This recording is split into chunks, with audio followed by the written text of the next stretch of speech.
夢。実際に起きた悲劇のプレイバックを見ていたようだ。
stupid reason, which makes the first part harder a lot harder than it should be. Basically, yeah, all the targets at the beginning. Yeah. Unless you're like me, I usually lock onto the last one because you can lock on right about when you shoot it. Yeah, I usually lock on the last one or two as well.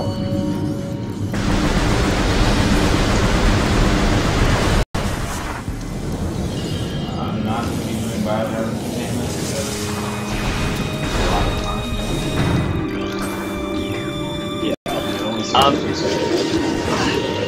When you get a chance to go games on a bit, it's apparently got really low. Yeah.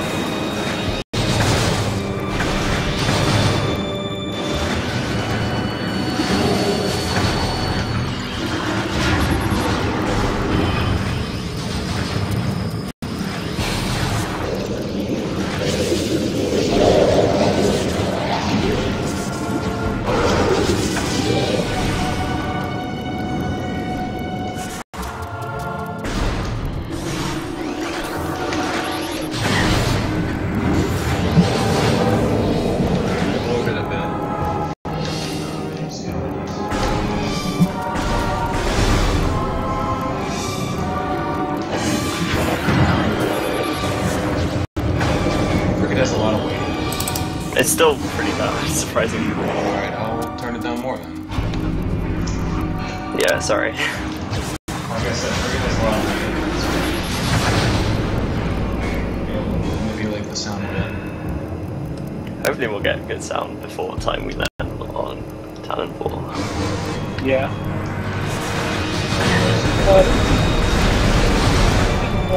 The game version of the game, but then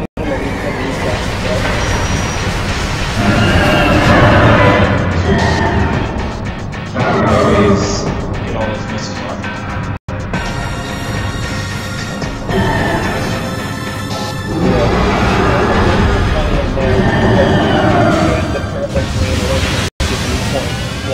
Evacuate immediately. Evacuate immediately.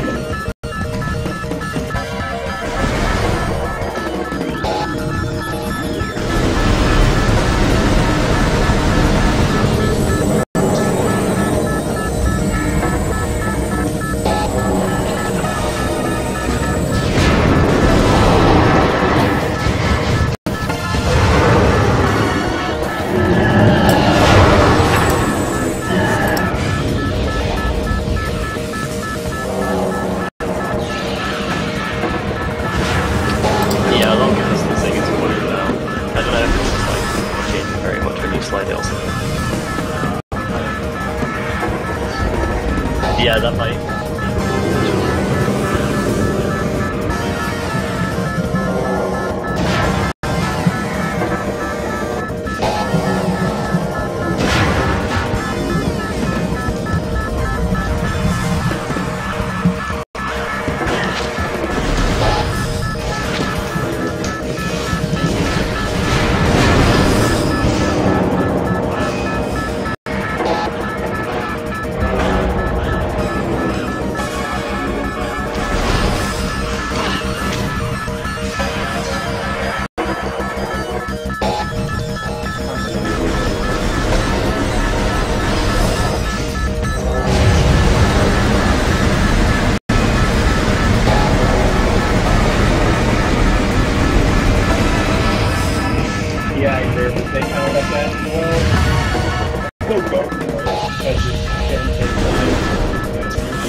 that's better. Turn my TV up now.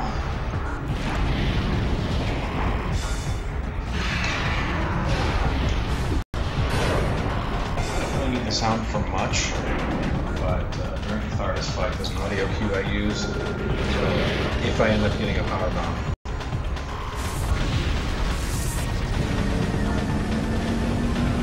Alright, Chuck, you can think it's good now.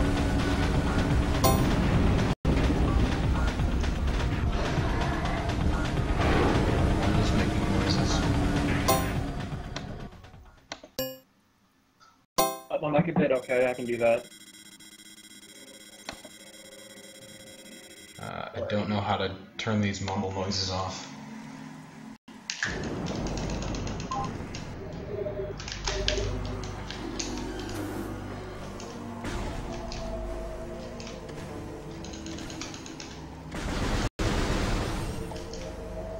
Is that any better for me?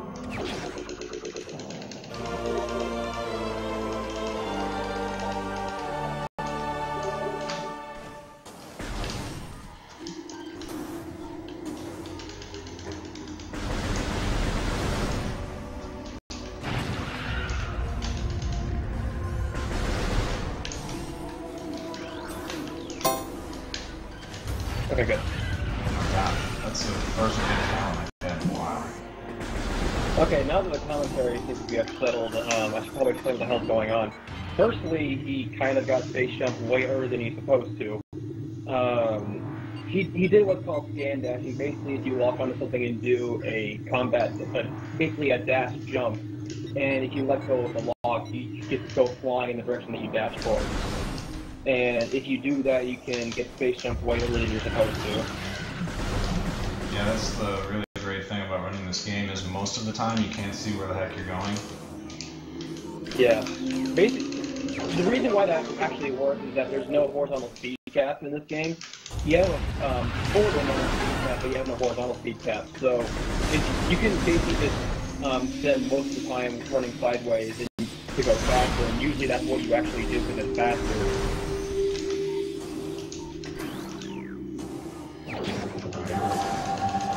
Still kind of the boring part of the run, we're just getting morph ball, bombs, charge beams, stuff like that.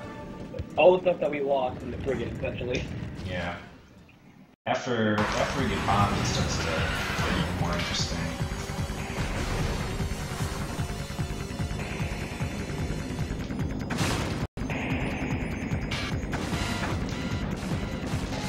Plus, you get to hear this music for a really long time.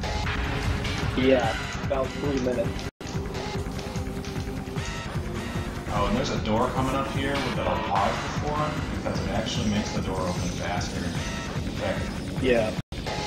it's already loaded, but for some reason pausing makes it open faster. Yeah. Basically, whenever you hit the locator of that room, it loads every connecting room at once, and that specific room you load instantly. And for some reason, pausing the game will make it open instantly. No one knows why, but the only door that does that.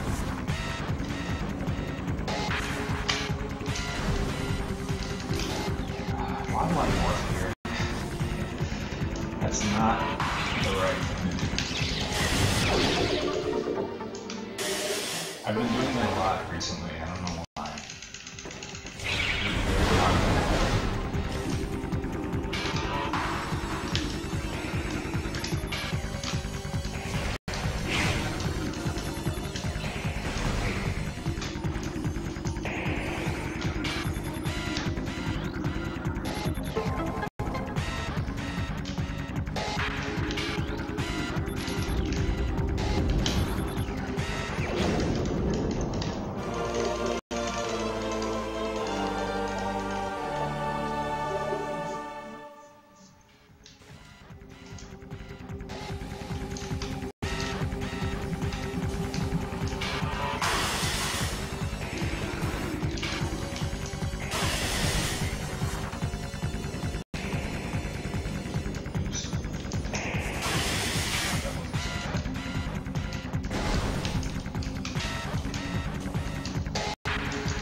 drone.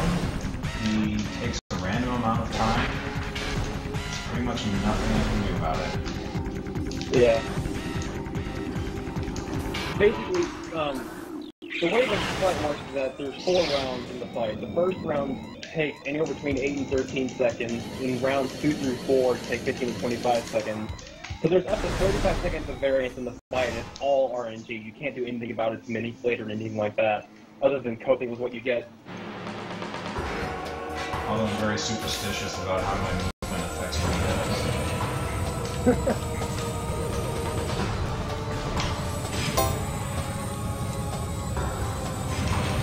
Sorry about the mumble noises. I don't know how to turn them off. I don't know if I'll be able to. It's fine, people should avoid typing for the most part once we've got everything set up. You were asking for your microphone to go up a bit, but your controller noises to go down a bit, so I don't know how you manage that. Anything about the controller noises. Yeah, but I think putting the mic up a little bit, 'cause it's a little bit harder to hear you over the game sometimes. Okay. But you get a nice bit of chill in a second. Probably just have to turn the gain sound down again. Yeah, that would also probably work.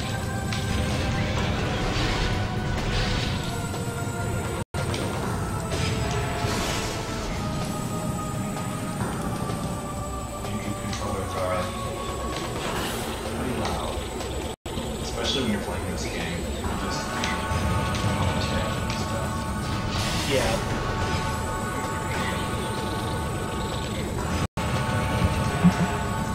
That's surprisingly close to a death, so I'm glad it managed to survive the fight, but usually it's not that close.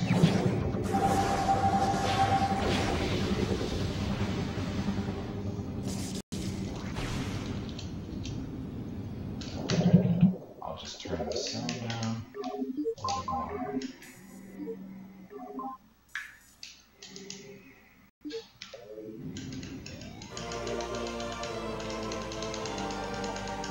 Oh man, 8 health left. Ooh, yeah, close. You can pick up some here. Yeah. I've never had to do that before, but I don't feel like taking any risks right now. Normally I just keep going and hope I don't get killed, but since it's so early in the run, but right now I'd rather not redo the first 10 minutes. Yeah.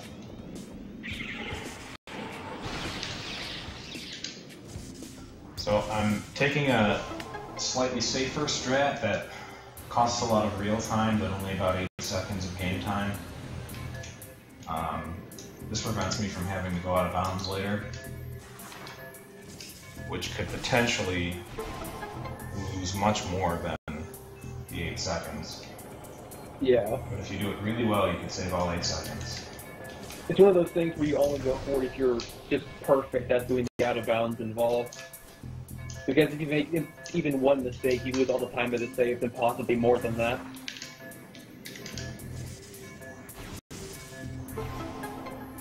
Just to say, everything's sounding pretty good right now, so we should be fine. Alright, Okay, sounds good.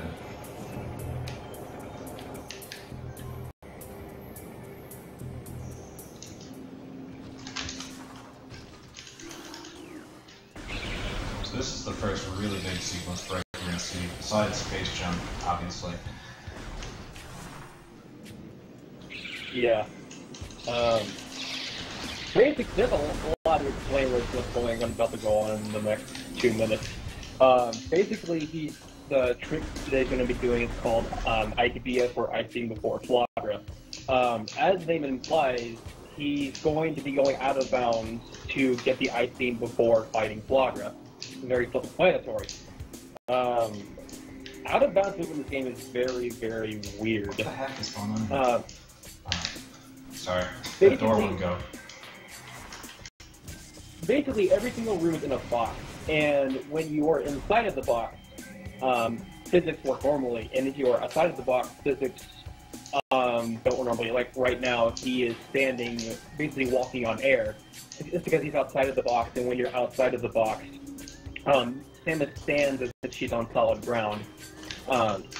And you take advantage of this in walking on expandable surfaces, usually on sides of walls and various corners, in order to navigate out of bounds and get to where you need to go. And there's also, basically, in order to actually go from room to room, you need to hit the invisible load triggers that are in each room. And where they are, you just have to know where they are and hope you get them. And you'll sometimes see him like shooting at nowhere and shooting invisible collision. That's just him to test if the room is actually loaded. Yeah, I'm gonna touch this wall here. That's gonna load the next room.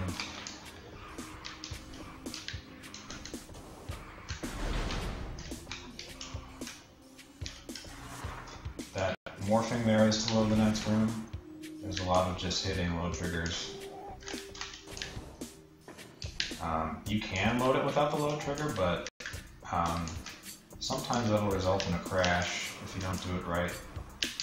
Usually that will result in a crash because the load triggers do more than just load the next room. Most load triggers will, basically for the most part, only 3 rooms are ever loaded in memory at any one time. And hitting load triggers, basically if you have 3 rooms loaded, room A, B, and C, hitting a load trigger will dump room A and load room D. And hitting another one will dump room B and load room E, and so on and so forth, for the most part. There's exceptions to the rule and whatnot. That's the general case of how loading rooms work. And you can force load rooms through other means, the most common one being shooting the door and approaching it. Usually, the thing is it doesn't dump any prior rooms, so if you load too big of a room, it'll just crash the game. I've had the game crash even though I wasn't loading any rooms at all. Which is pretty fun. Yeah. Or at least I don't think I was. Well, you can crash the game in bounds if you do things like pulling up visor and changing beams in the same framing transition, which is loads of fun. Actually, speaking of game crashes, that's why I'm playing on a Wii rather than GameCube. Yeah. GameCube has a couple of places where there's a pretty high chance of crashing. The more common one being the elevator ride at Chozo Rooms in Talon that he went on earlier. And there's also one of the rooms that he goes through while out of bounds can also crash. And the crash is literally random. There's no way to prevent it, so it's just pray you don't get it. Fortunately, playing on Elite prevents that entirely. So, it doesn't affect load times at all. The loads are relatively the same. So, you literally just play on a Wii to prevent the crashes, and that's it. That was a pretty bad ghost fight, but... Yeah, ghosts are a whole ball of fun. You can manipulate them, but they're still very prone to randomness. The biggest way to manipulate them is to shoot them with a charge shot while they're running away. The best that does is that it makes them stay visible after they run away, so you can immediately shoot them again instead of having to wait for them to reappear.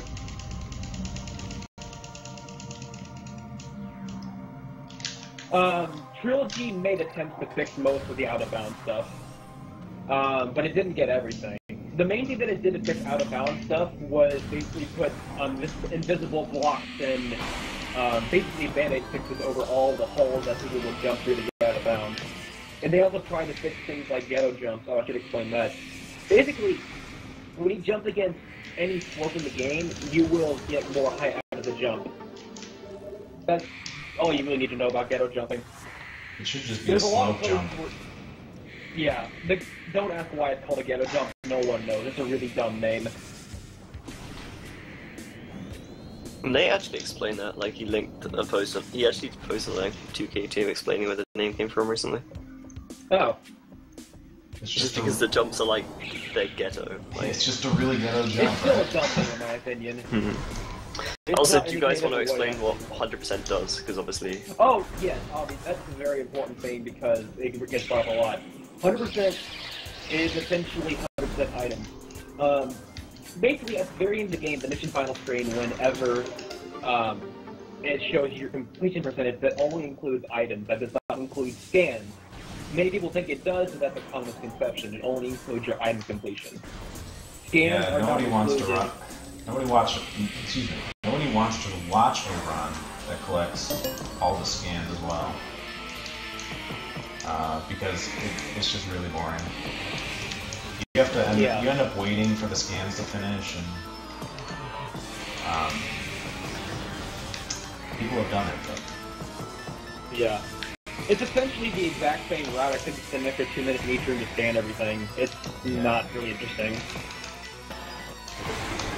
Plus, the only way you know how many scans you have is you get that dialog box that tells you got 100% and 50% of the scans. Yeah.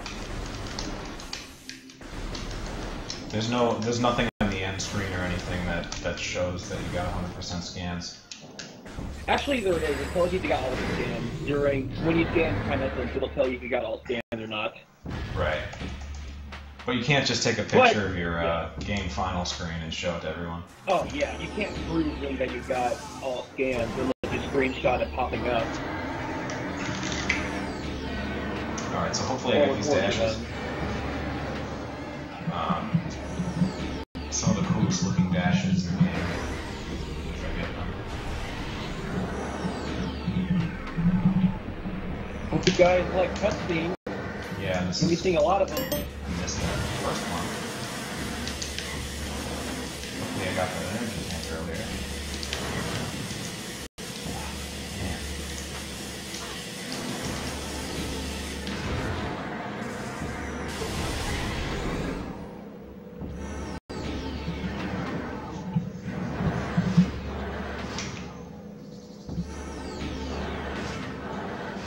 Yeah, this bus is a good time to catch a nap or catch up on some work, even if you're running it.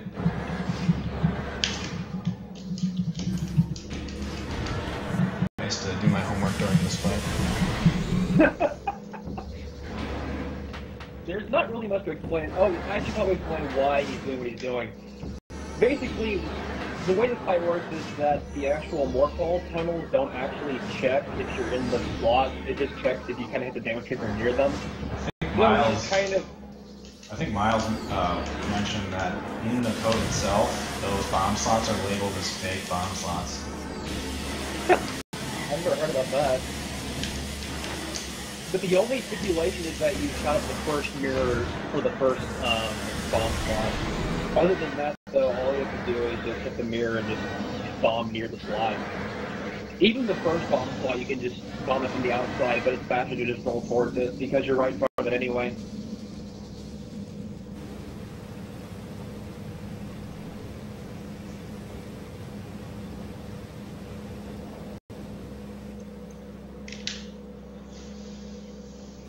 Oh man, all these cutscenes just to get Varia. And now you get a cutscene for Varia. Yeah. Cutscene for the boss. Cutscenes. Oh, hey, more cutscenes. Probably gonna have to go get health from the crates. There are 2 guaranteed ultra drops. I normally don't lose that much health during a fight, but oh well.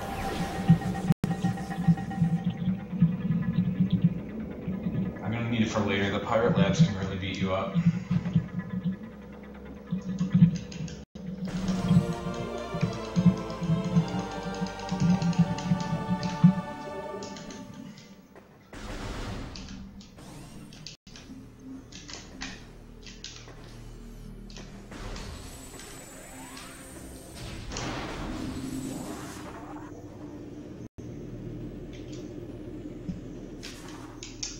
This is the part where we do early wild, right? Yeah. Right? Oh no, you failed it! Yeah. Darn! You don't do early wild 100%. It's faster to come back when you have super missiles. Yeah, I don't want to fight the ghost without super missiles. That just takes forever. Not quite as bad as no charge beam, but still pretty annoying.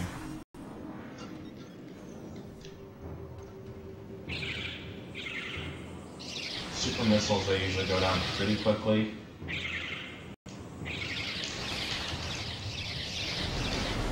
They're still random though.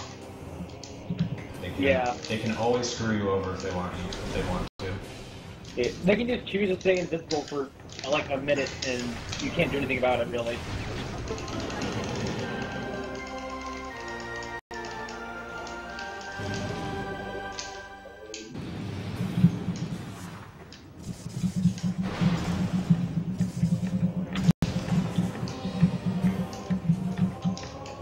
This room I actually delay my movement a little bit so that that Triclops will move out of the way.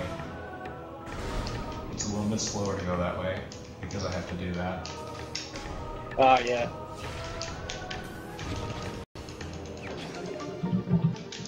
But it's much more consistent for me.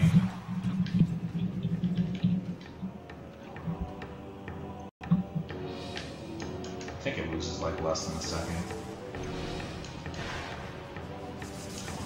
It's not that much time.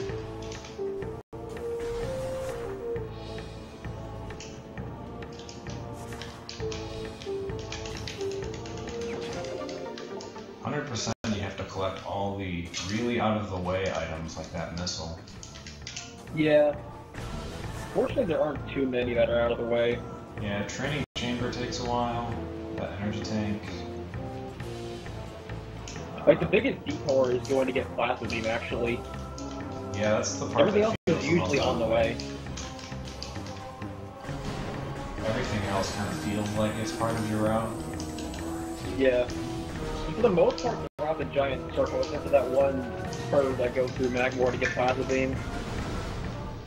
Which is actually what I like about supporting this game, because 100% flows really, really well, for the most part. Yeah, the route's really good.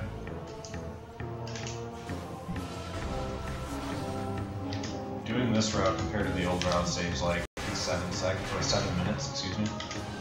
Yeah, really crazy. It's something like that.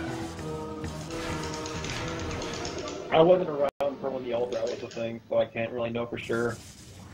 I did like one run with the old route, and then I did my first route with, excuse me, I can't talk, but my first run with the new route saved 7 or 8 minutes.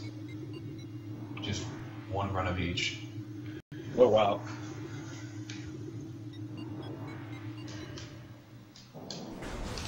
Yeah, there's nothing very fantastic about Magmore. It's mostly just getting items and gritting through it. There's not really anything interesting in that other than low percent stuff, which isn't really relevant for this. I'm gonna wait out this cutscene to move Samus's position forward. Yeah. It wastes like 8 seconds of real time, but it saves half a second in game time. Yeah, I saved half a second of game time just now. Hashtag value.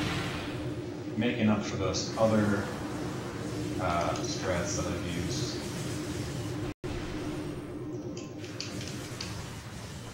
Get that half second back.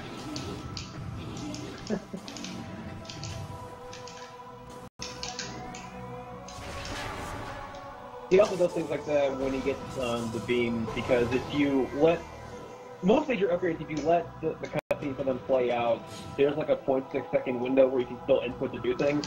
And usually for things like the beams, you can use those to actually swap to equipping that beam before you actually finish picking it up, essentially. And for Ice Beam and to an extension Wave Beam, that actually saves a tiny bit of time because you don't have to actually switch to it after getting it. Plasma Beam doesn't really save time at all. But Ice Beam, because you're right in front of an Ice Beam door that's keeping you in your room, and a Wave Beam, there's a Wave Beam door, and yeah. Alright, hopefully I can get these guys really fast. If you mess it up a little bit, everything's just thrown out of whack. Yeah, this is one of those fights where it looks really slick, it's done perfectly, but it's just awful when something goes wrong. It's crazy how much time you can lose just by messing up one thing. So there's a weird thing with the belt she got, though. For some, she's weak to morphball bombs normally, and if you morph bomb her right foot at a specific time, which is while she's breathing, she takes like triple damage from morphball bombs, and then immediately after that, if you missile her in a specific spot, she's suddenly weak to missiles too. And if you do it perfectly, you can kill her in a full set of morphball bombs and like 3 missiles, and she just dies instantly. Yeah, It's I took really like 5 or weird. 6 missiles. But it was still pretty good. any one-round shoot-off fight is definitely good enough. Yeah.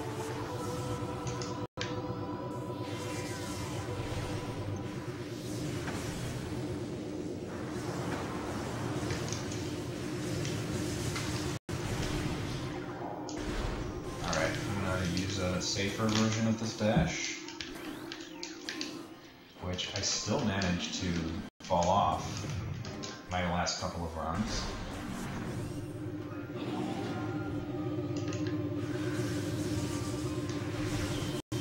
Not this run, so that's good. Alright, we're going to go get Boost Ball, and then we're going to head to the Pirate Labs, collect everything that's in there, including supers, which is one of the most useful things that you get in 100%. Yeah. That isn't in any other category. Except for 25% all beam combos. Oh gosh. But you can't use it in that category. Yeah. You don't have enough missiles. You don't have the charge beam either. Oh yeah. You didn't have the missiles. You couldn't even use it with no charge beam. It's just for bragging rights.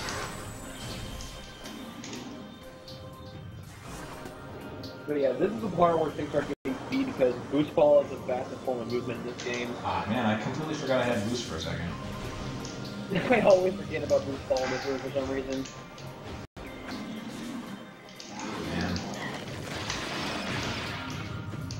At least I made that ghetto.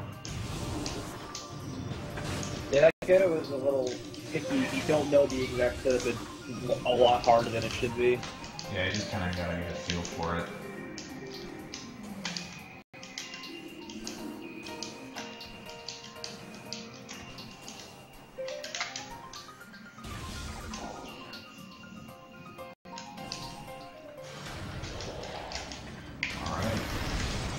Take out some pirates. The old route used to have plasma beam for Pirate Labs. So that's... Oh, you did? This Wow. is pretty much the only slower part of this route versus the old route, is you have to kill them all with the ice beam. Yeah, I can see that. Got the first guy though. I fire off an ice beam shot and a missile right away. Just if the first pirate doesn't move, he'll get hit by both of them and die. Yeah, it's very convenient if you hold still. I've actually killed 2 pirates with that before. Yeah, I have too. It's really cool when that happens.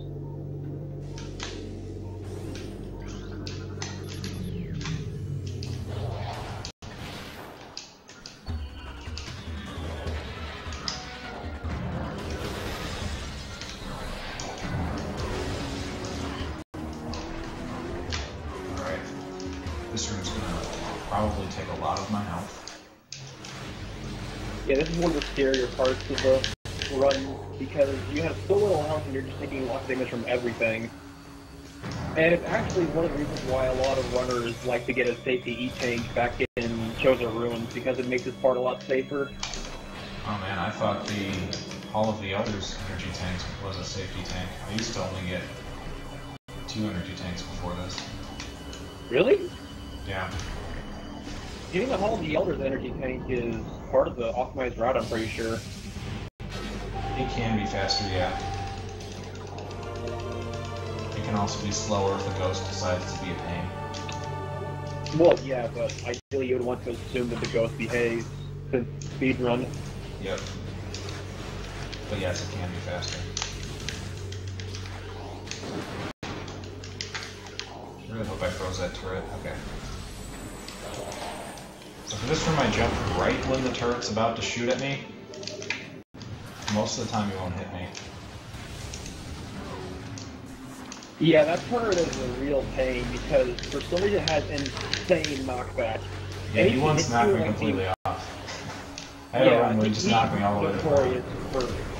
He's notorious for just knocking you down when you're in the mid-jump and just his knockback just knocks you across the room and you just lose so much time because of it. You have to be really careful with what you're doing with him. So at the top of this elevator, the next room, there's a trigger that starts off a fight. I'm gonna try to avoid hitting that trigger by barely going into the room. Yeah. It starts a very long space pirate fight cutscene with the flying pirates. It takes like 2 minutes to even do in a speedrun. It's just insane. And, well, they kind of like a gap between the door and the trigger. You can just jump over it. It's really silly, actually, but that it works. And you're not supposed to be able to knock this tower down without plasma, but you can just jump over the barrier that's there and fire a missile instead of melting the ice. Yeah.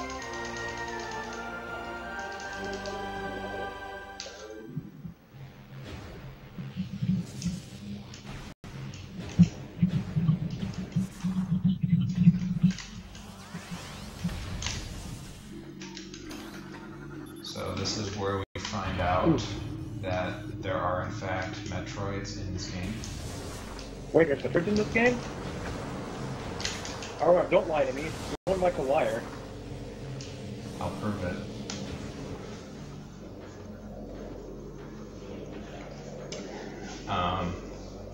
Yeah, so...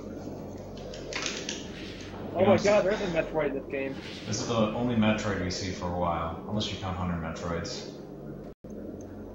Those are Metroids. I guess you should, yeah. Now that I think about it. I mean, they have Metroids in their name. They don't look like them, though.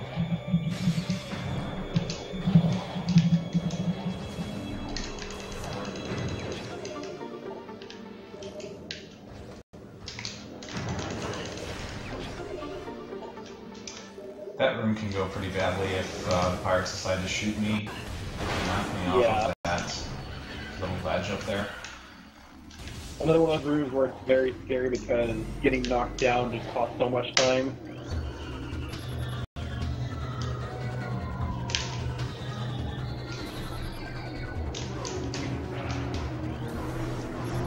This is another part where, actually the main part where getting ice beam as early as you do is very convenient because normally you're supposed to get thermal visor, go back up to where you came, and go back to the fire lab to where you entered, and use thermal visor to see because it's all dark. Well, if you have ice beam, you can just leave out the door and it's right next to you. Yeah, the game's gonna make a big deal about how the power goes out, and I'm just gonna leave. I don't even have to restore the power at all, because this door stays active.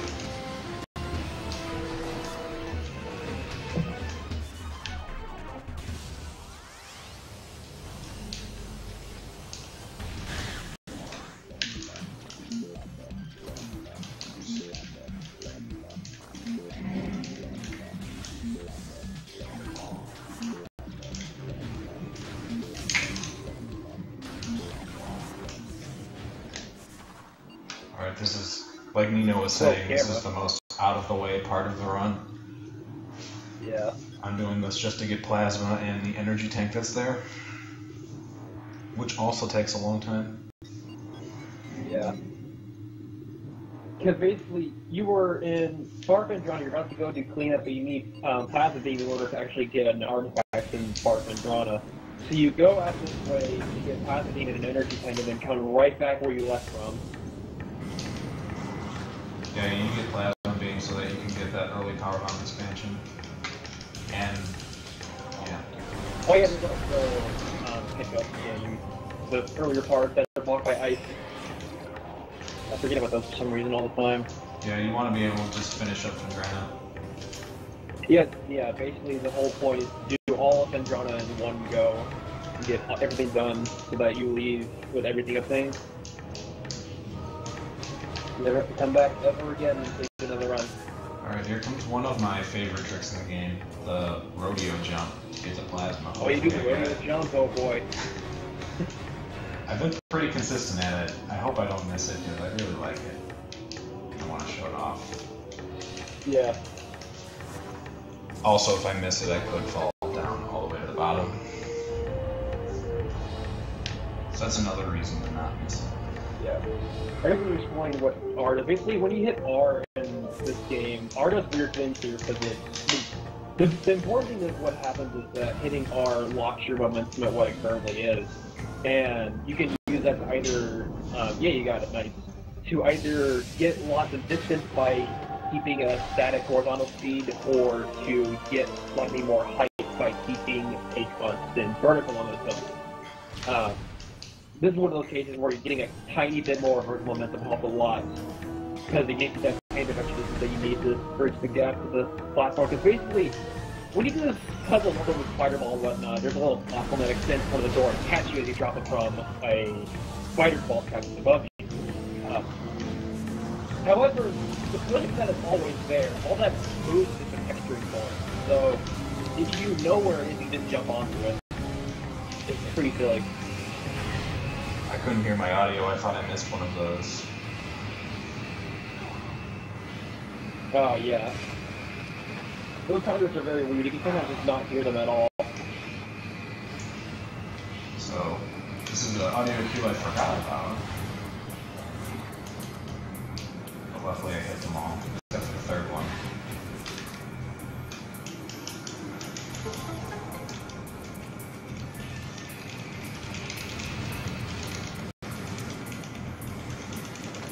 There's also a frame perfect morph here where there's one frame in between scanning and the start of the cutscene where you can press X to morph, and which stays like a second or so max because you don't have to morph after the cutscene.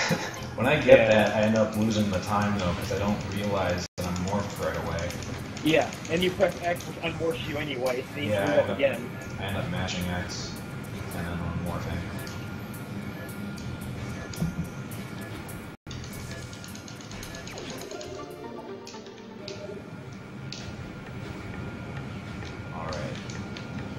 That's about the end of our trip to Magmore.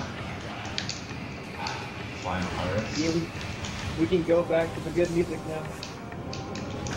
Those flying pirates are among the most annoying enemies in the game. Yeah, because like those turrets in the Pirate Labs, they have insane knockback with their rockets. And they shoot a lot at you. Yeah. Pretty much any room with flying pirates, they're going to be really annoying. Yeah. Especially one particular room during, when you get to Farfendrana, because if you don't kill them, they can just ruin your day very easily. I don't know what is up with this ghetto right now. And anyway. Usually don't miss that. I don't know what's going on.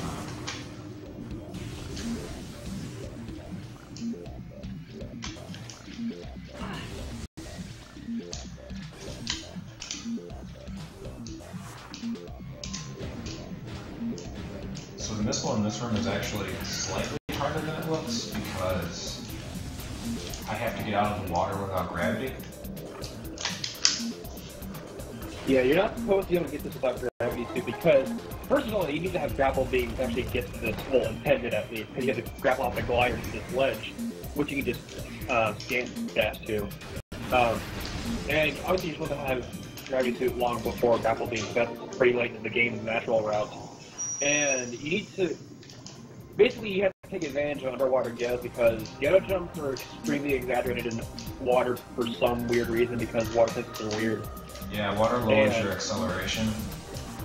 So the ghetto makes you accelerate up really fast, but then you still decelerate at the same really slow pace. Oh, that's how it works. That makes sense.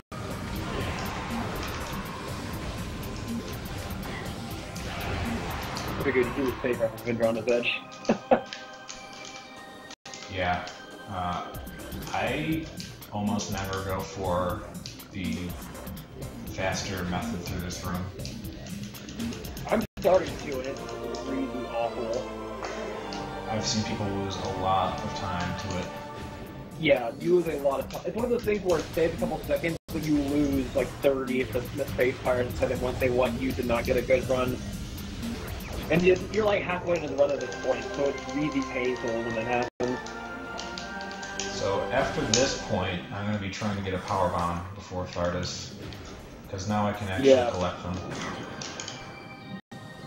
Basically, ideally you want to get a powerbomb for Stardust because it saves like 15 seconds or so. And, well, he just used the one that he had to get Resurrected Spirit. And there are, I believe, 5 opportunities to get a drop. Gosh, how did I miss that? Uh-oh. That's pretty bad. Yeah. But basically, there are 5 opportunities to get a powerbomb drop. It totals to about a 45% chance of getting one to drop. And it's pure RNG whether to get a powerbomb. And all you can do is hope about it. This missile, by the way, is really tough to get. That drone that he killed has a 5% drop chance. And yeah, this missile is really annoying to get. It's a lot harder than it looks. And it probably even looks difficult. It's really hard if you don't know exactly what you're doing. It's one of those things that's a very hard wall to get over for new runners, because it's just a really hard ghetto jump. I was getting it pretty consistently. I guess nerves just got to me on that one. Yeah, I usually get it first try, but I've had 9 months of practice to work on that. Once you get down the feel of the jump, it gets a lot easier. Yeah. But it took me a really long time to get to that point. I Yeah. used to have a bunch of like setups that I'd use that didn't really work that well. Yeah, same. I was the same way. I tried to find setups to make it work, and they kind of halfway did, but after a while, it kind of got the feel for it, and I didn't need them anymore. A lot of tricks are like that in this game, where you start off using setups because they're hard at first, and then they just kind of click, and you don't need the setups anymore. So this guy could drop a PB, and he did, which is awesome. Oh, nice.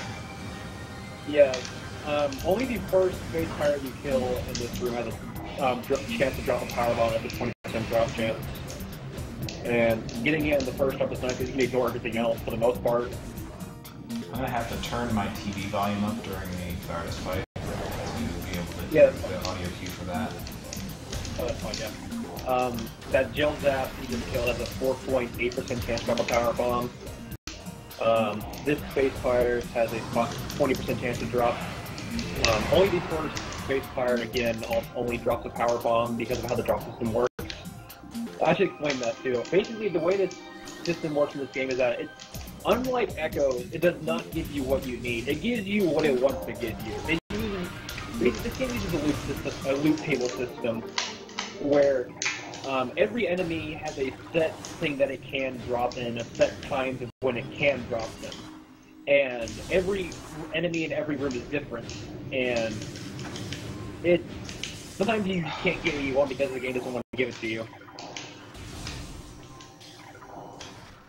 Alright. Missing this dash costs a lot of time. So I use a tiny bit slower but very, very consistent way to do it. I dash off that track and then hold backward.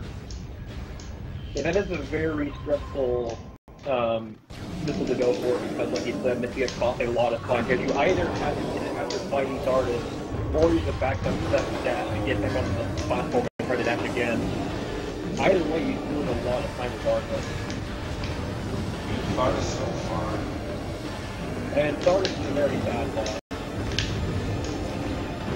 back up. So, got the first. Unfortunately, missing a rock means I'm going to have to improvise a little bit in this position. Yeah. This is one of those bosses that forces you to get good at maintaining because otherwise you just won't get these snipes. Because you can't lock onto this rock when you're going around. And, well, you kind of want to so you can interrupt this roll and make it go to the next rock as soon as possible. So yeah, I turned the volume up, so you probably won't be able to hear me. Sorry. Yeah, that's fine. Wasn't paying attention to that rock.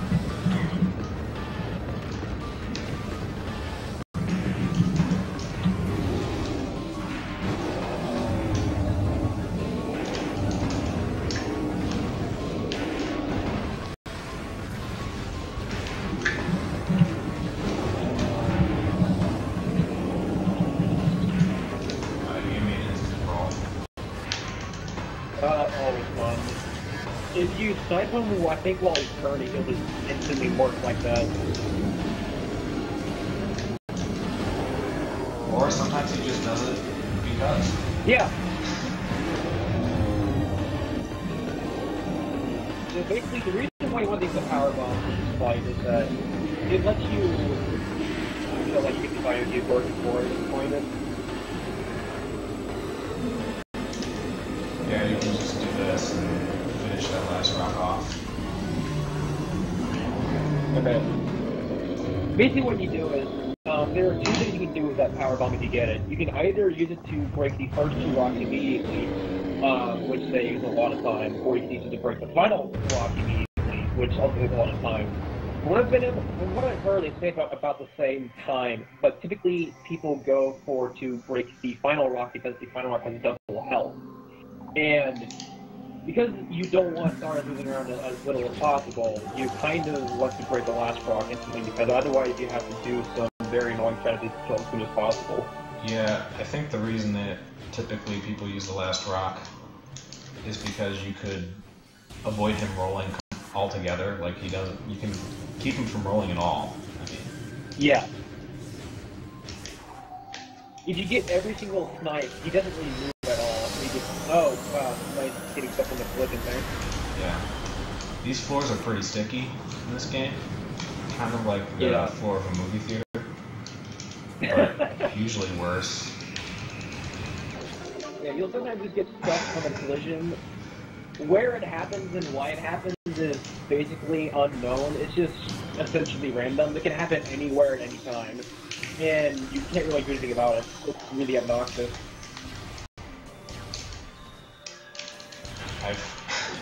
It's even worse when you're in the middle of a good speed run and you get stuck for a few seconds and it's just like, come on.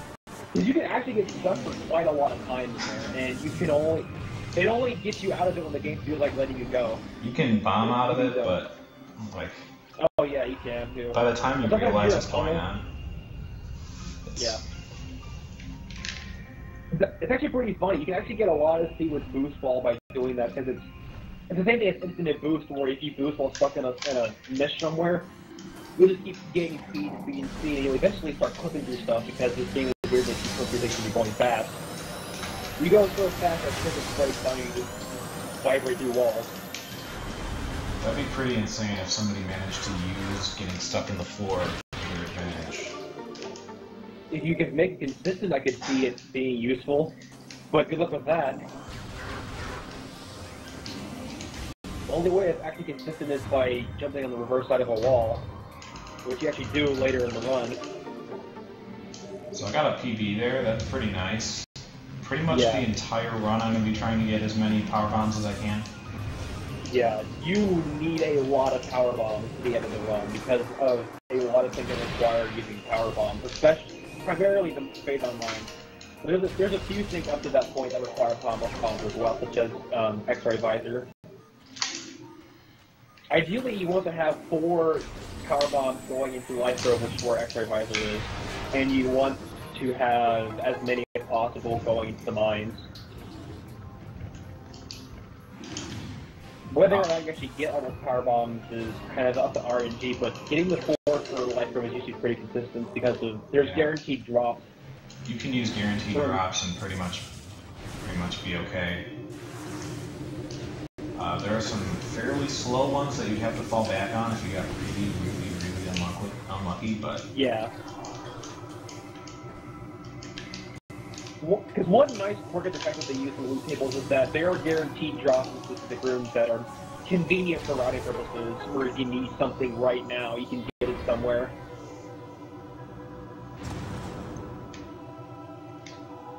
So that's probably the only benefit of it, because of the guaranteed drops.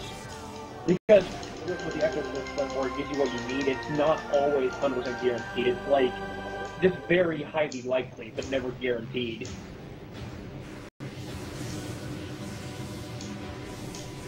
But yeah, Root Cave is going to be one of the power bomb drops that's guaranteed. When I kill the, I forget what it's called. It's a little spiky thing. Yeah. When I kill that guy, he'll always drop a power bomb. Which is very convenient, because I need one. That you kill. It's convenient because I'm going to need one for the Powerbomb expansion in Kozo Ruins. Yeah. Because currently his maximum power bomb is 3, so he's currently at 2, so he currently wants to be at 1 to get to his maximum. And getting that 1 from the gamer will put him at his maximum, which is ideal. Normally the gamer will give you just enough to get that, but I have that extra one from before. But that was pretty bad. Oops.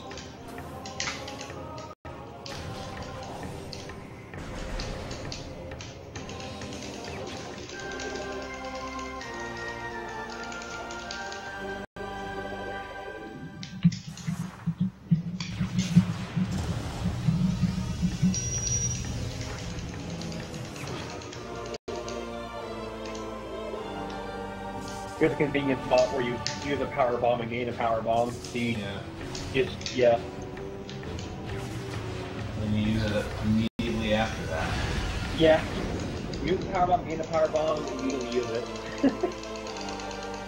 Very convenient in the route in case you're at 0. Immediately after using the first one.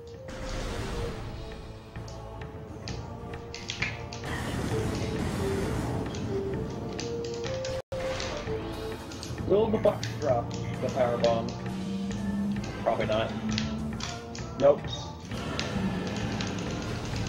I wouldn't get it anyway if it did. That drop is just for dashing. Like, I dash if there's hold a charge to get to by the time I get the missile if I get it to drop.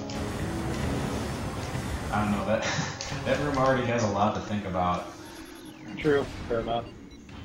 It's like in Life Grove when you get that guaranteed drop from Blue Dude, whatever he's called.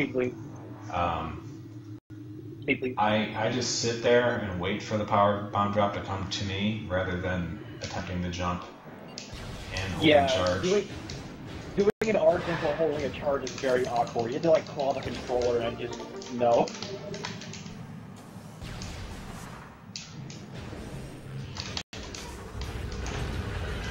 It's just like you're just holding too many things at once and trying to do an awkward jump at the same time. Ooh, I didn't miss the door. I hope I can get it later. This is a very notorious room for new runners as well. There's that guaranteed power bomb. Did I just get two only the drops? first. No, only the. Oh, you mean the zoomer? I think the zoomer can drop power bombs actually, but I don't know for sure. I don't think I've ever seen that before. Either way, it doesn't matter because your cap is 3. Yeah, so I didn't actually get one. The game just wants to give me too many power bombs. Let's hope that keeps up. Yeah. That was an improvised missile the door strat there. Hey, it worked.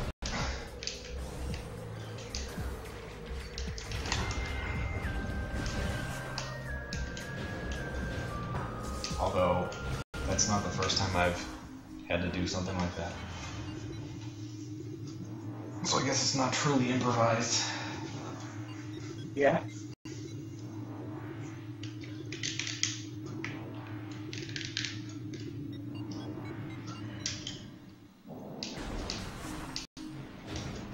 Coming up is Tower of Light. That's another one that I still have trouble with sometimes, but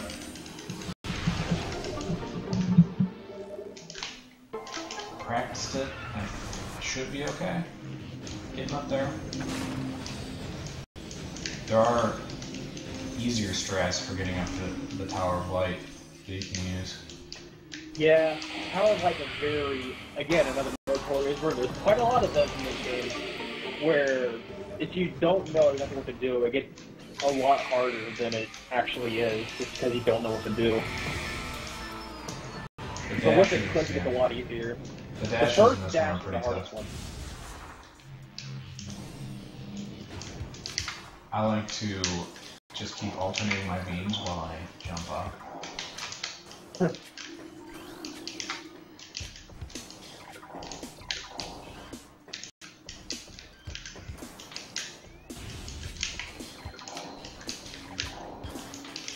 Yeah, those dashes are a lot harder than they look. Well, mainly the first one. The last two are pretty easy, even if you're new, but the first one is really hard. You have to go strictly for height.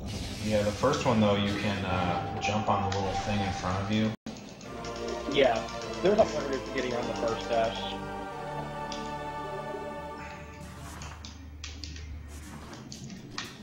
So that can actually make it a lot easier. I'd probably do it if I missed the first dash once or twice. So I wouldn't have to risk missing it again. Yeah.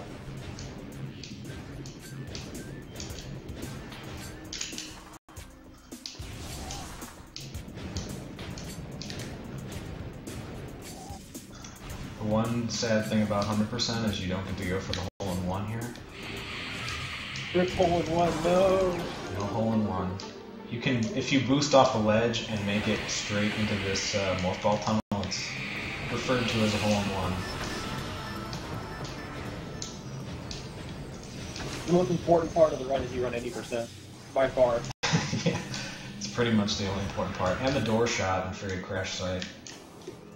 If you miss the hole-in-one, you might as well just reset as the run's over at that point. No, don't reset if it's hole-in-one, I was joking. I lost style points after reset.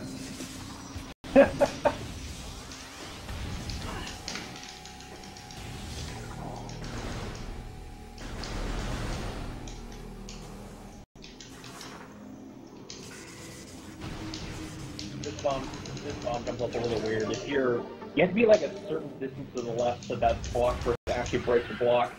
But Yeah. if you start too far to the left and just fall off, it's like morph onto the right side of it and then roll to the left so that you actually stay onto it and are able to break the block. You can't even roll to the left like as fast as you want to. You have to kind of roll a little bit slowly. Yeah. I jumped there to load the room, so this next door opens immediately.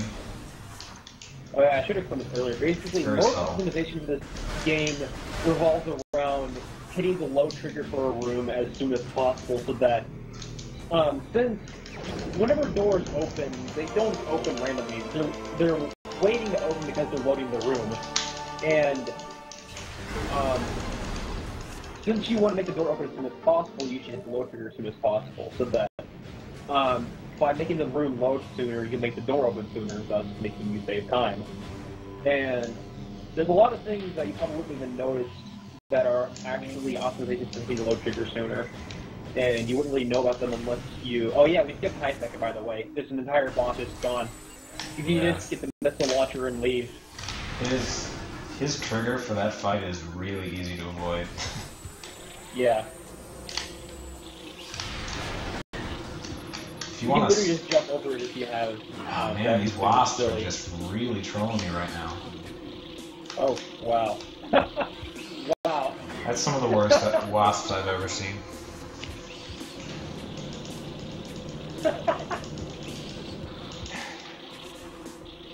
Oh my gosh.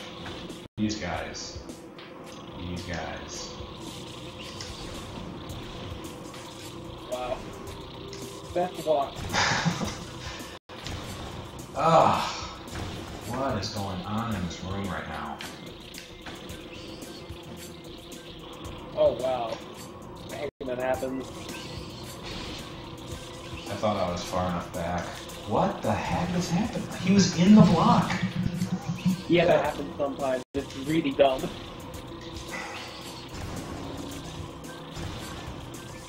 I don't know, I don't usually fail that room, so I don't even know, like, what happens. Wasps getting trapped in blocks? What is this?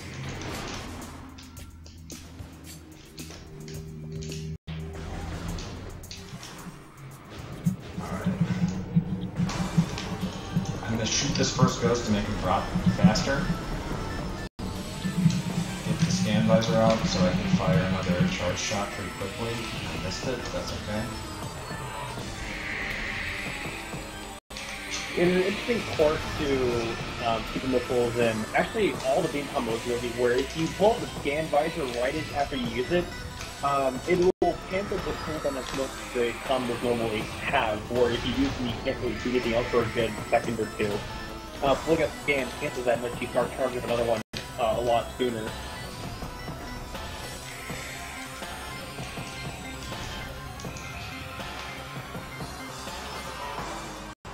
Not an amazing ghost fight. I wonder if that first drop is still there. It is.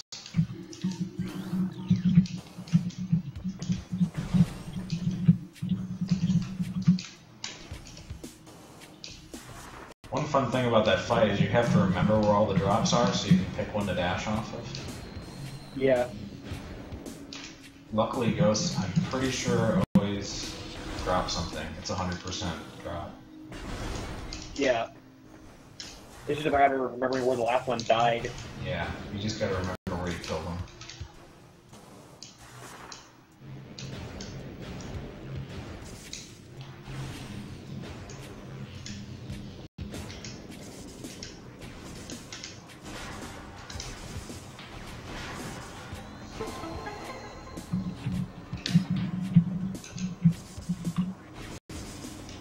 So up ahead, there's another out of bounds that you could do in main plaza to go to training chamber. It's a tiny bit faster, probably 20 seconds if you do it really, really well. It's actually about 15 seconds if you do it 15? like miles good. I wouldn't be doing it miles good. Particularly since I don't normally do it anyway. Yeah. Although it has a nice benefit of skipping a ghost fight, so it has consistency if you can do it consistently. It's the easiest ghost fight, though. Yeah, but the ghost can still choose to not appear for a long time, which will cost time even if you do them perfectly.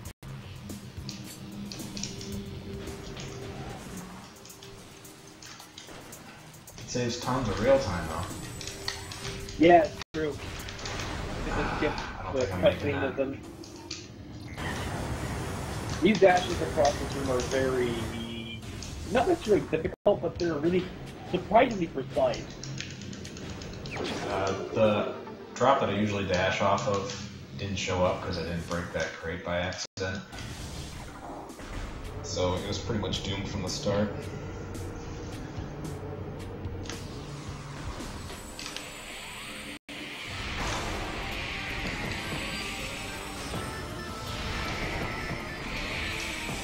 The common strategy for Chozo Ghost is to either open up with supers or charge shot, because killing ghosts, you can either kill them with 100 uncharged shots, 4 charged shots, or a super and a charged shot. Obviously, a super and a charged shot is a lot faster because it's just 2 shots instead of 4 or 100. And common strategy to help remove the randomness in the fight is to open up with charge shots or supers on every single ghost, so that whenever they reappear, you can just shoot them with the other attacks to kill them immediately. You don't have to play any guessing to know which one is which.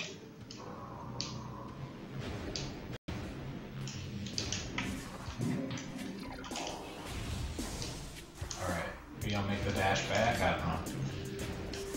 But yeah, that wall fight that you mentioned allows you to go get that E-tank from out of bounds and let you skip that ghost fight because the door doesn't lock when you go from out of bounds.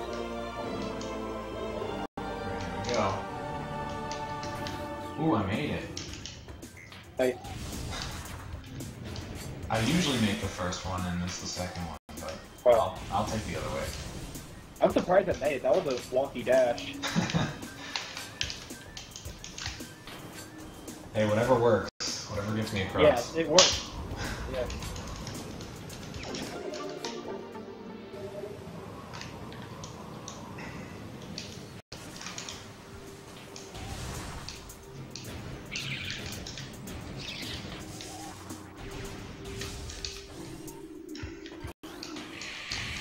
So this is surprisingly uneventful until, well, Crossway is always an exciting part.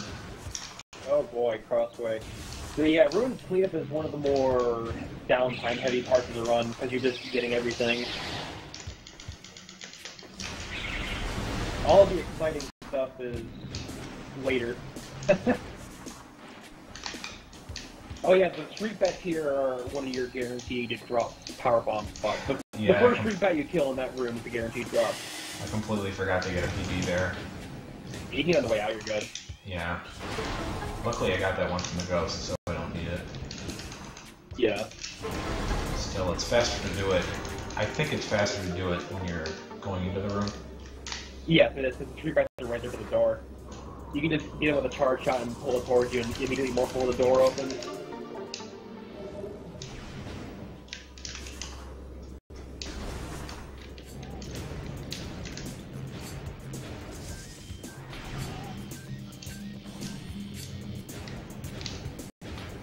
Oh, yeah, I should also mention, I was going to mention it earlier, I forgot. When he got that power bomb I mentioned earlier, his percent drop actually dropped by 2% because of how the percent system in this game works. Instead of doing a simple, oh hey, you got the item increase percent by 1 system, it tracks what's in your inventory. And since he got the 4 power bomb expansion in the game sees that, oh hey, I have 4 power bombs, so that is the main power bomb, which gives you 4 power bombs. So it sets the percent that those are worth to be 1% instead of 4%. Yeah. So later, when he gets the main power bombs, he actually will gain 4% out of nowhere. Yeah, main power bombs are going to give you 4%. It's a very strange system. It's something you sort of notice if you do a segmented run, because you can see your percent after each save. Another funny quirk of the system is that because the phase-on suit is removed from your inventory at the end of the game because of the ending cutscene, it actually removes the phase-on suit from your inventory at the end of the game. And since Retro didn't really want to accommodate for this, they just kind of did a Band-Aid fix where it'll just get from 98% to 100%. There's still 100 items, but phase-on suit doesn't count for percent because it's removed from your inventory at the end of the game. It was a very interesting way of handling it, but I guess it works. Yeah, phase-in suit never ever counts for a percent. He'll just always go up from 98 to 100 when you collect the last thing. Which I believe means that if you got phase-on suit last, you would already have 100% when you got it.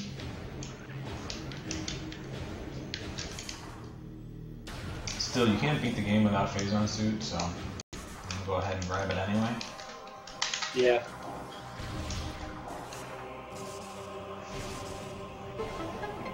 So I got crossway first try. That's pretty cool. That jumping into that bomb, or excuse me, jumping into that morph ball slot there is a lot harder than it looks. It's just really finicky. You can seem like you got it really well, but just not get in.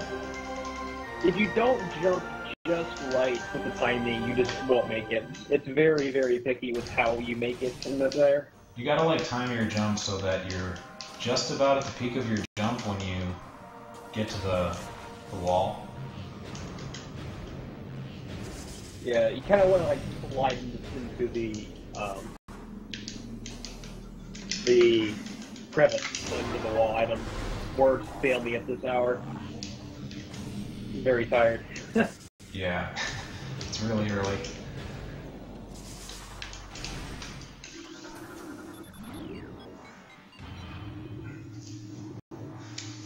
I'm probably just gonna go to sleep right after this is over. Yeah, same. I actually didn't go to sleep because I didn't want to risk sleeping through my alarm. I slept for a solid 3 hours. Ready to go. Nice.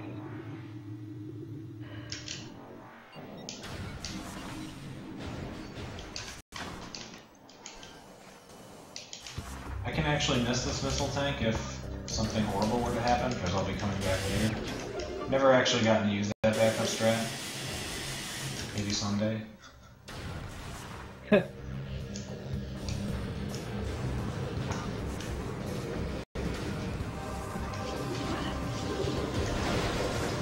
Yeah, I was looking at Resident Sleeper.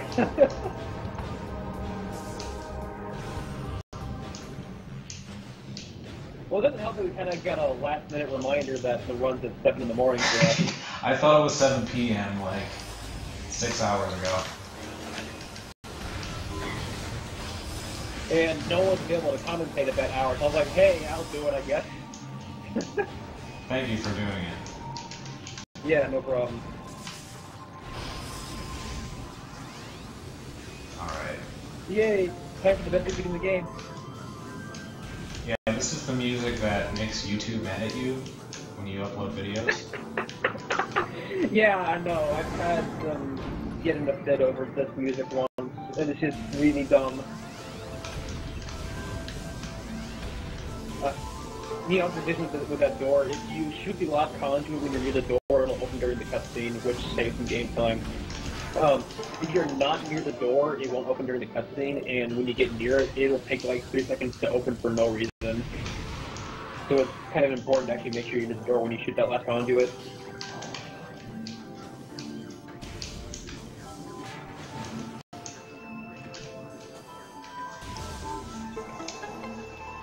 I'm not really a big fan of a crashed frigate. I don't like going through the frigate anytime ever.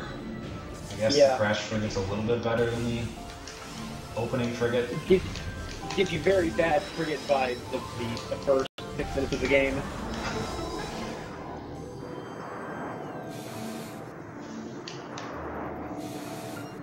Frigate's very infamous in this game community because it's just a very, very bad place to optimize. Plus, I mean, it has targets right at the beginning. Like, yeah. If you look at a boring. speedrunner's attempt counter for this game, like a third of them is just resets the frigate guaranteed. At least a third of them. I don't. I just want to get the heck out of there. I'll take a slight time loss. Miles is crazy enough to actually reset a frigate until it gets a decent start.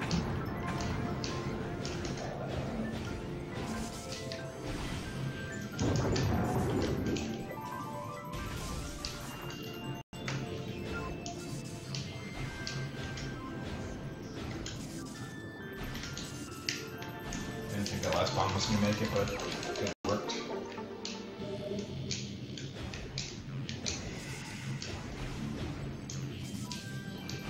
Alright. Now we're going to go get X-ray, then head to mines. Then we're just going to do mines all in one go, which is the really nice thing about this route. Yeah. Most of the, if not all of the old inbound routes have 2 passes through the mine because of the fact that you can't really get something when you can get them without a bound. Because doing MBBS saves an entire backtrack that would otherwise require going through Chozo Ruins again, and by extension, a pass through the mine to get the main power bombs. Yeah, in the old route, you get Ice Beam a lot later, and at that point you're already pretty close to mines. You might look up mine. It's not incredibly out of the way to go and get main power bombs from there. Plus you get 4 power bombs, which you get to use on Thardus. Yeah. The main benefit of the advanced route is that you can use Thardus a lot more consistently. Also, Life Rope Tunnel Life in the game. Nice. Let's see if I get the morph after X-ray. It's 1 frame. Not gonna go for the power bomb? Nope. Not going for the power bomb. Life Rope Tunnel is a terrible room. The half pipes in that room will just kill your speed for no reason randomly, and you can't really do anything about it. Like a lot of things in this game that are terrible. You just have to cope and hope for the best.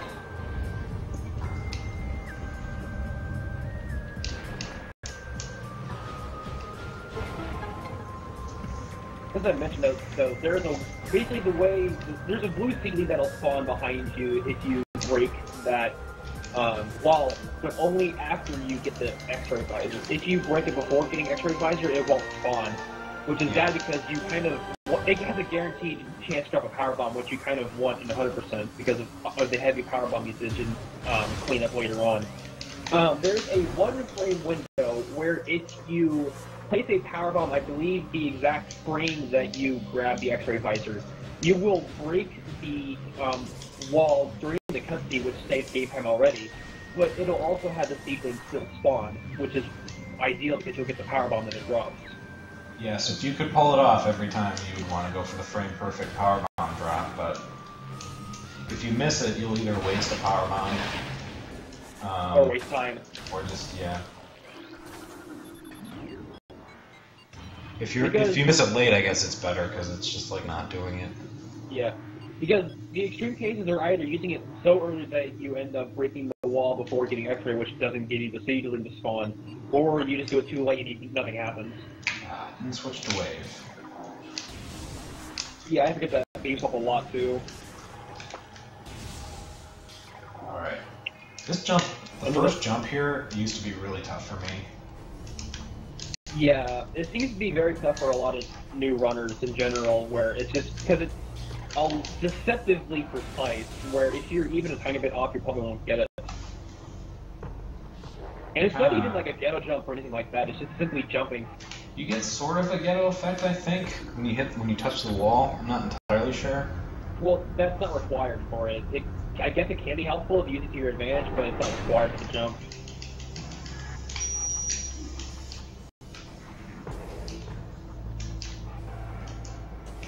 Alright, so I'm gonna scan these so that the door is open on my way out. If you forget to do this, you'll be, well, not trapped, but you'll have to go way out of your way to get out of the mine. Yeah. I've actually forgotten to open these once before, and I didn't even realize until the end of the run, and just like, well... Well, I lost 5 minutes. Yeah.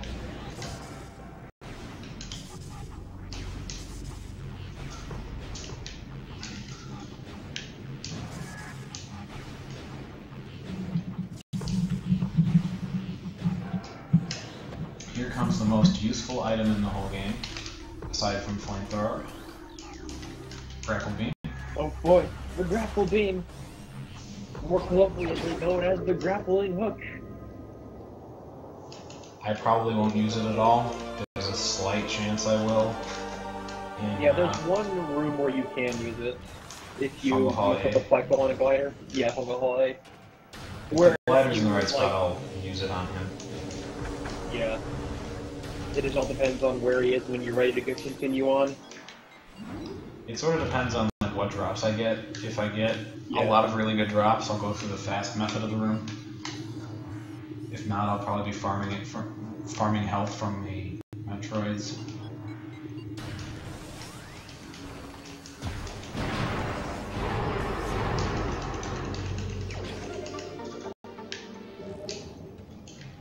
Fun optimization with this is you can actually go a tiny bit to the left of where that missile is and it'll blow up the next room sooner. I'm gonna try to do the cool strat for this room, where you jump on the elite pirate. That's cool. Yeah. I might miss You can literally just jump off his head if you time it just right. It's really silly. It saves time too. That's fun. It's fun to get. Yeah. It's just like, hey, excuse me, pardon me, bye.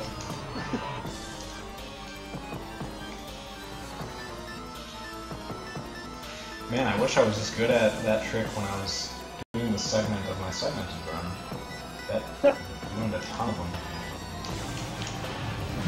Oh, Maze Finder. It's gonna be relevant soon.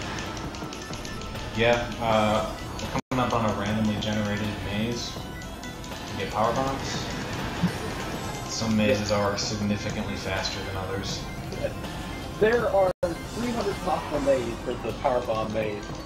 They can range in length from 15 squares to 55 squares. Odd numbers only, not counting 53 for some weird reason because of how it works. And as you can imagine, there's a crap load of variance in that. And conveniently enough, there is a convenient program called Maze Finder that Miles has made and released for the community, where if you input the data for 3 specific squares, it will give you your maze that you have.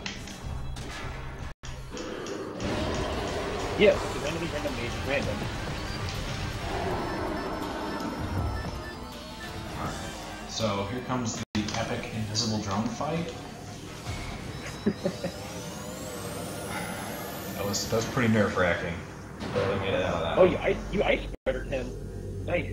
Yeah, I like having ice out, and there's no reason to conserve vessels here because You have enough already.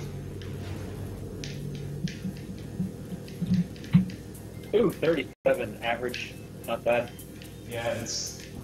I don't know. I feel like it usually get worse than that. I'm gonna go ahead and take this fast because I'm gonna save anyway, just for safety. Yeah. Because what you're thinking, this is a time where you actually want to be careful and not take damage if you're going for serious TB attempts and whatnot. But since this is a marathon, he's going to take a safety save. Yeah, so I might as well just boost all over the maze. Take damage. So we're coming up on the one part in the run where I can potentially die. Hopefully that won't happen. Usually doesn't. But you never know.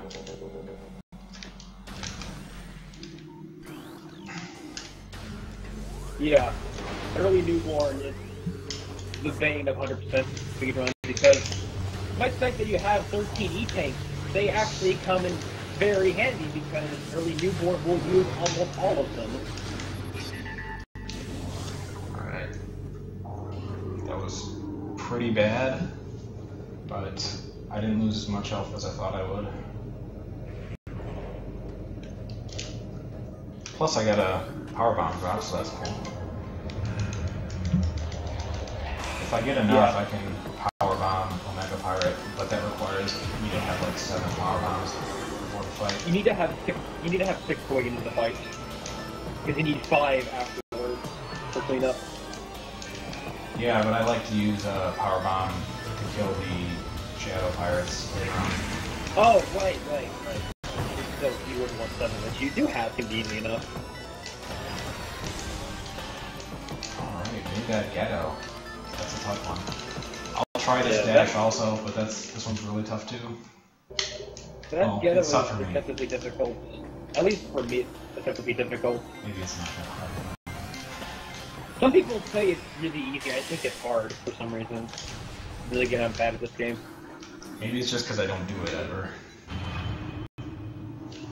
By this point, I've usually grown attached to my run, and I don't want to ruin it by missing that dash. Yeah, that's true.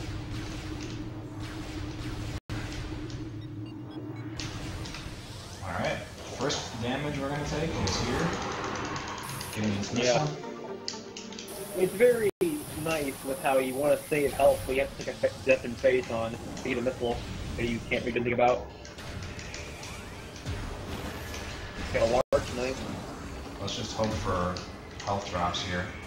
Yeah, this is the part where you want as many larges and ideally ultras as possible. Larges are the red pickups and ultras are the small yellow ones, which give 100. Larges give 30. I'm gonna have almost full health for this, so that's Good.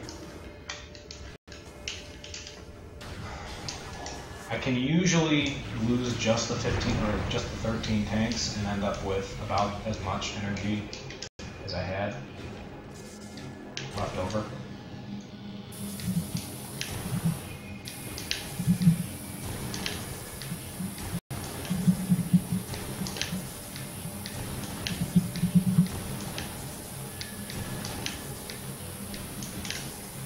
Alright, that should be good.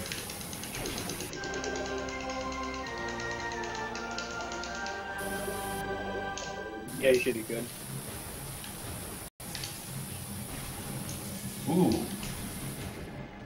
Don't even have the warning. Oh, nice. That's actually a very good spot to be in. There's actually a very, not really precise, but a very tricky trick where you can actually bounce off the wall to get the artifact, which saves, it doesn't save much game time, but it saves a lot of energy because the way face-on damage works is that it does more damage to you the longer you're in it. And there's a arbitrary double damage zone about halfway through the area. And, well, saving even like a quarter of a second saves a crap load of energy. It actually saves about a full E-tank worth of energy if you get it. And if you can do it correctly, it's really handy to go for it. Oh man, I made the dash. Oh, you did, nice. That's a very scary dash because of how low your health is. Alright, I'm gonna go for it. You need to go for it? Uh-oh. Oh, that was more damage than I was planning on taking here. Ah, and the door closed on me.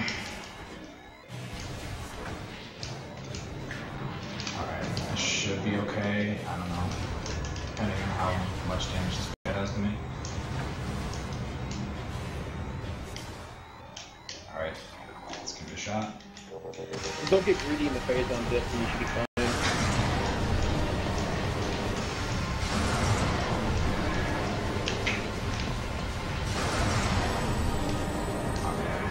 And yeah, you can just manipulate Mega Pirate's AI by just kind of walking to the left and keeping out of your vision.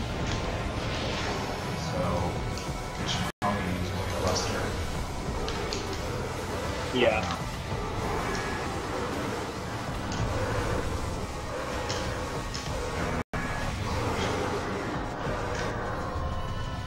But I think that was an ultra he dropped. In which case, I'm very much set.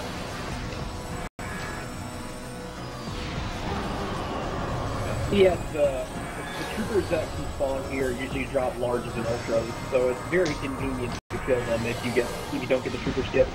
There's a power bomb that he didn't do for safety pick, I would imagine, where if you there's a 33 frame window where if you power bomb a pirate while he's about to teleport away, you will interrupt his animation for teleporting, which saves game time to respawn more quickly. But you can also actually skip the troopers spawning for some reason. And it's very convenient for keeping you safe if you can get that consistently. Yeah, I didn't use the power bomb that skips the pirate troopers because I had exactly the amount that I want for the rest of the mines. Yeah. If I would have had one more, I would have done it. I prefer to skip the Shadow Pirates later on, assuming I hit them all with the power bomb.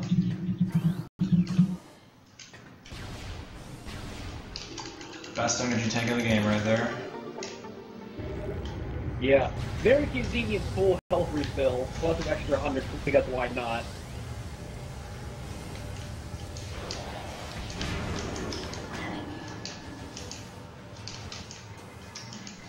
Oh man, these troopers. Wow.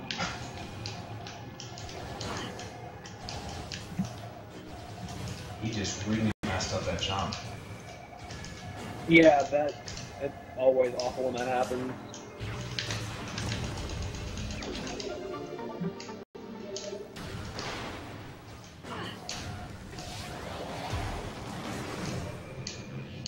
Alright, I'm gonna try to skip the elite pirate fight in this run by jumping over the trigger. Yeah. The one that he jumped off of his head earlier. Well, he never actually killed it, so his trigger to activate him is still there. And you can stand on this thing and jump around it actually if you do a very precise jump. And it's not really hard, it's just a little scary because missing it costs time, obviously. And mostly costs real time though because the cutscene of him coming out of his capsule is really, really long. Yeah, it'll mess up your splits and you lose about 10 seconds, I think, of game time. However long it takes you to kill him. Yeah.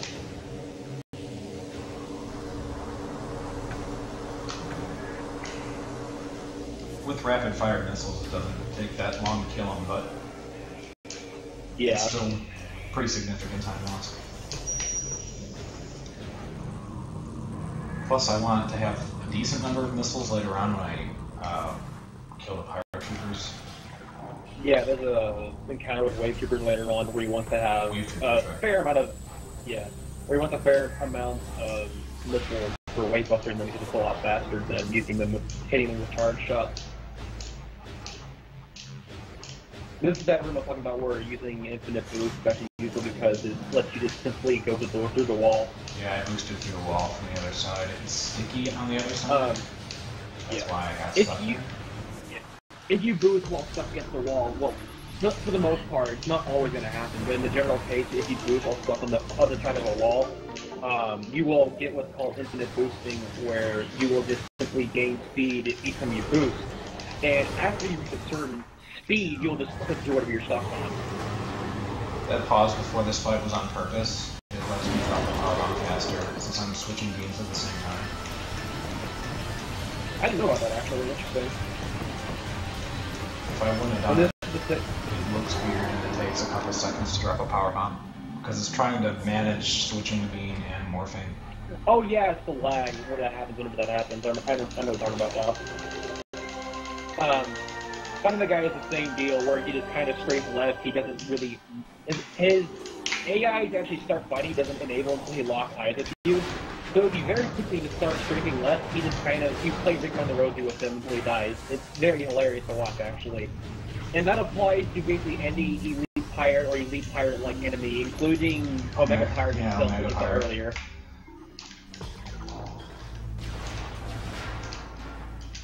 Mega Pirate's probably the best use. Because it would be really hard to destroy those plates otherwise. Yeah, because all of these elite pirates,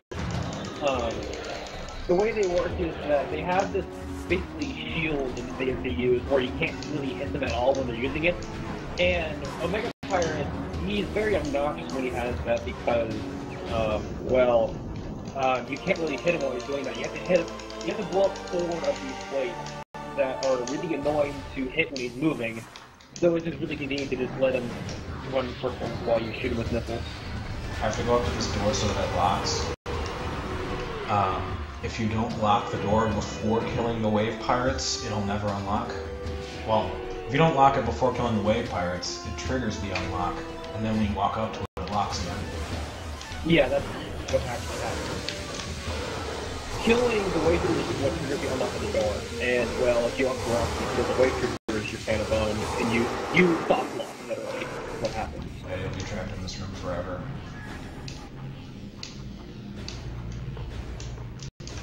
Because you're going to this room backwards than what you're supposed to be doing. When you first start going, you're supposed to go through this route from the front door. And, well, since you're going through the room backwards, the game's kind of confused as to what the heck you have to do. And it kind of just has both encounters with the Shadow Troopers and the Wave Troopers at the same time. And just to make sure you do things in the right order, otherwise you get stuck. This run's actually been going pretty well. Yeah. I'm a little surprised. There haven't really been too many major mistakes, except for what was it, Hunter Cave or Frost Cave? It's one of those two. I think it was Hunter Cave. Hunter Cave is the one that doesn't have a hunter in it. Yeah. It's really weird.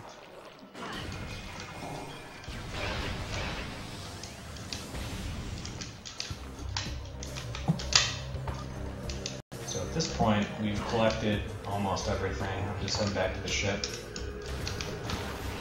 Yep. There are just 2 items left, if I remember correctly, both from Talon, and they're on the way to the ship.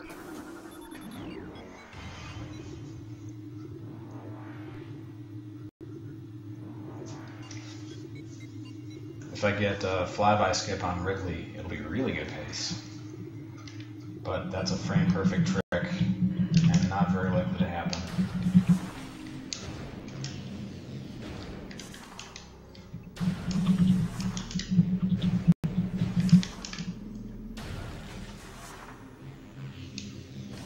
If you shoot Ridley right when he's about to start flying around, he'll skip that entire phase, and he'll proceed to immediately land on the ground so you can boost into him. And it saves around 20 seconds. It's frame perfect, though, so probably won't happen. Yeah. But hey, You have to shoot him in the frame. That's cool. You have to hit him the frame that he transitions to his flyby phase.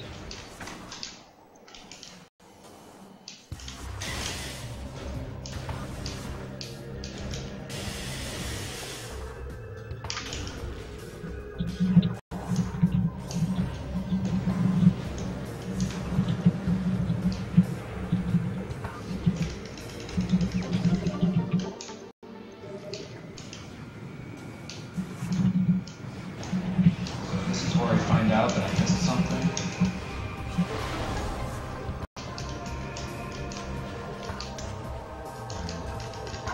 Only have 245 missiles instead of 250.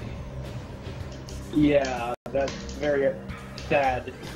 Get to the end of the run and only see 45 because just 100%. If you don't have all the missiles, it's kind of category forfeit. You can do a 98% run. Yeah, it's 90%. Yay.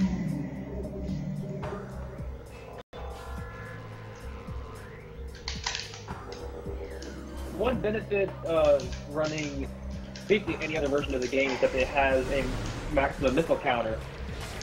Good, you're at 250, nice. Where it'll show your maximum count and your current count. So it's very convenient for keeping track of your current count, maximum missile count. But the thing is, all the versions are slower, so it's not actually worth using them. I've only missed a missile a couple of times. The missiles I've missed are the one in the tree in Main Plaza and the one in the wall in Lead Research. I don't know if that's the name of it. The one where the phase lead is? Yeah, the one where you have to laser the wall. I forgot that one a few times. Yeah. I haven't forgotten that in a while, where I used to miss them all the time. Although I guess missing so many items has made me make sure I miss nothing in future runs. So, assuming I don't get flyby skip, I'm going to try to boost it into him while he's flying around. Yeah. But we didn't destroy the pillar, which that should work. There's a flyby skip. Yeah, flyby skip didn't happen. I don't think he's in the right spot for this to work. So yeah, I'll give it a try. pay attention to his life bar, just in case he gets this. I did. I did.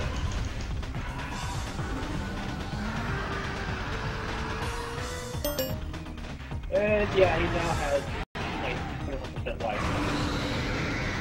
Basically, originally his flyby phase is not immune to boost ball damage, and boost ball does 60,000 damage per frame. That's kind of a lot.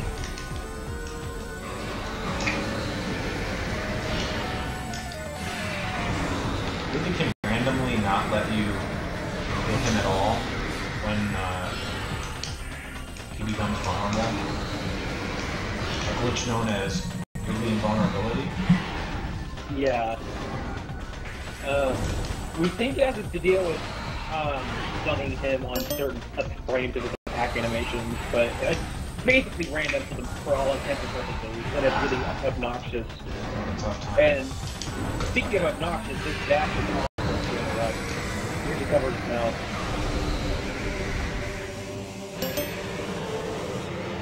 The actual attack it uses is for the most part random. You can manipulate it somewhat, but it's still only random. And the dash attack is both obnoxious because one, it's slower to hit the manuals, so you can actually hit them instead of shoot immediately. And two, it's hard to hit him because he basically blocks his mouth slightly.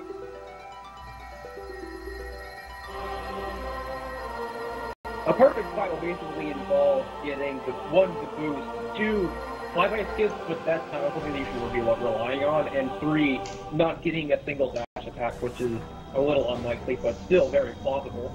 Yeah, you can, if you're really good at aiming, you can prevent all of those dash attacks. Or if you're just really lucky. Well, even if you prevent them, they're still slower because you actually have to manual aim up to hitting them instead of shooting immediately. Yeah. So this is a nice so little ghetto jump here. Oh yeah. It's you can get climbing up half the room. Oops, I missed it. It's comparable in speed to using a BSJ, bomb space jump. No, I can't be laughing when I'm commentating. But yeah, that ghetto jump lets you skip climbing half the room, and it's just very nice. Because this room's obnoxious to climb with the fishing Metroid's bothering you. Nobody wants to do a bomb space jump in Prime 1. Yeah, that's the fastest way to do a bomb space jump, but bomb pickups are terrible in Prime 1 because the camera isn't really good. But a lot better in Echo because the camera is a better camera. But anyway, when they think of the game at their prime, very RNG prone boss fight. But you can, for the most part, control what happens because you know how the fight works. RNG, yeah, it's not as big of a deal at 100% though. Because you have your beam combos. In any percent, it can really just throw the Yeah. whole run off. 100% it comes down to basically predicting what's going to come next and responding according to what it gives you. Basically, there's 4 chambers that it goes through. The first one is power and wave in a random order. Usually you start with power though, but sometimes you start with wave and go to power. The second chamber is power, wave, and ice, and again in a random order. And the third chamber is power, wave, ice, and plasma, again in a random order. And the fourth chamber is whatever the hell he wants to do. It is completely random, and he can really screw you if he wants to. Since it's 100%, you have all your beam combos, which are, except for flamethrower, are very useful for ending phases immediately, or skipping concurrent phases. For example, you can Wavebuster right now. Since you can attack him while he's dashing, because he makes himself vulnerable, which is that his vulnerable point is on his face. So, for the most part, you have to either manual aim to hit him while he's charging at you, or use Wavebuster, which auto-locks to his face and just stab him while he's running away. It's really hilarious how that works.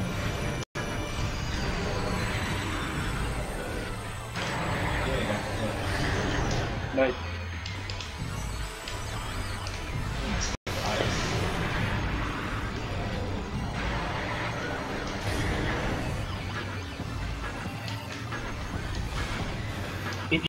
If you do your combos just right, you can skip basically the next phase for like half of the cycle in them. Because you do enough damage to skip the entirety of the next phase before you actually swap. So after you swap, you go, oh, I took damage enough to swap phases. I should swap phases. Which is very convenient for the first 3 chambers, but the fourth one, it gets a little weird because he just changes whenever he wants to. Yeah, you can also dash when he wants. Yeah. The same principle still applies though in the fourth chamber. If you get him to certain catch points, he will go, oh, I've been damaged, I should charge at you and change colors. And if you snipe him with a combo before he changes colors, you can skip a quote unquote skip the cycle, despite the fact that it's ultimately random in this chamber. He also likes to go super standing though and move at like 3 times speed for no reason. I have no idea what triggers that. And he also likes to charge at you randomly for no reason because he's a terrible boss fight. He mainly avoids plasma, but he can do it at any time really. I didn't know if that last ice spreader was gonna hit him. He was going fast. Yeah. He moves hilariously fast whenever he goes in triple speed.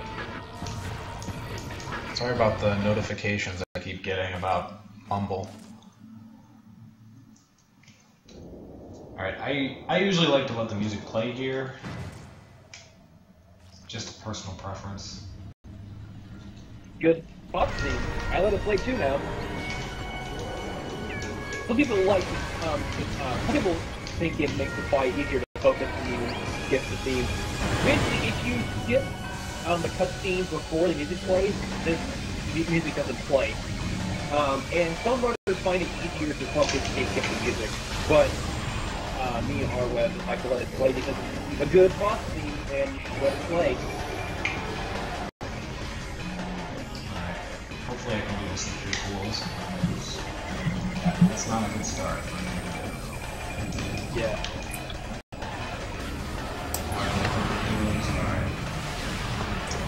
Obviously, just say when you're done for the time. But anyway, the way the tools work is that they persist for 25 seconds and will start draining after 20 seconds. But if you stutter step in and out of the pool like I was doing, you can actually use a shot of the pool without actually draining any of it. And if you do this for 20 seconds and then drain the entire pool from full, ideally of course, you probably wait shots every now and then, you will do considerably much more damage than you were intended to do to a single pool. In fact, you can actually do twice as much damage in a single pool than what you're intended to.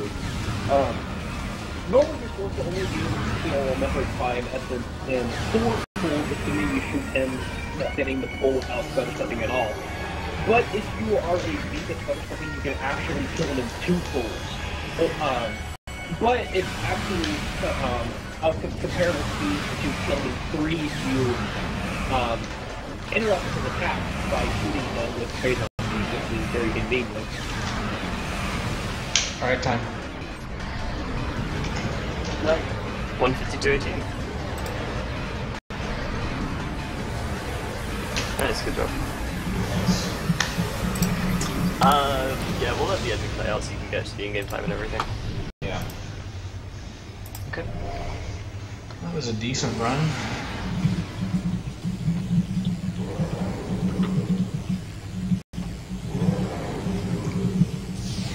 A couple of pretty ugly mistakes, but overall wasn't so bad. My biggest fear was dying after getting early newborn. Yeah. Early newborn is really scary.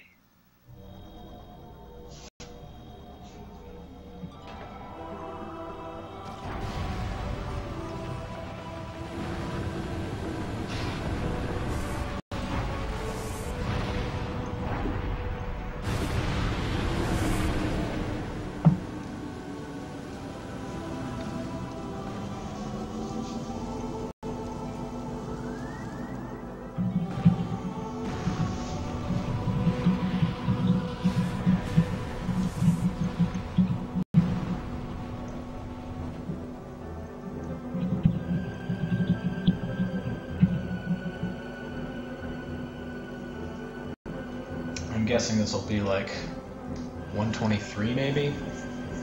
My 131 was 30 seconds above 2 hours, so it's probably around that minus 8 minutes. So 122? I can get the math. No, that's... Yeah, 122. Sorry, I'm gonna skip the credits. I know the music's really good, but you want to move on to the Arithmetic is next one? hard. Arithmetic is hard and not on any sleep. Yeah. I'm really excited for this nap I'm about to take. Yeah.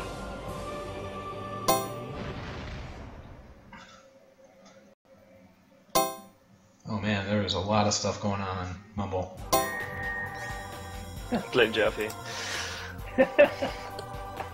Alright, 122. Yeah, Nice. Yeah, 122, nice. Congrats. Alright. Really good for a marathon. Well, that's it for Prime 100%. I hope you enjoyed the run. Yeah. We can play the final cutscene with Dark Samus. Yeah, go for it.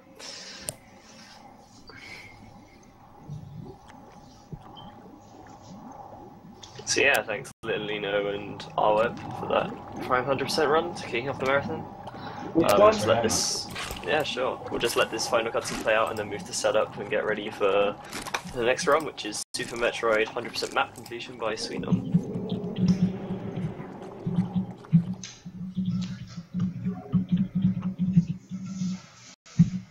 Alright, well that's it for the run.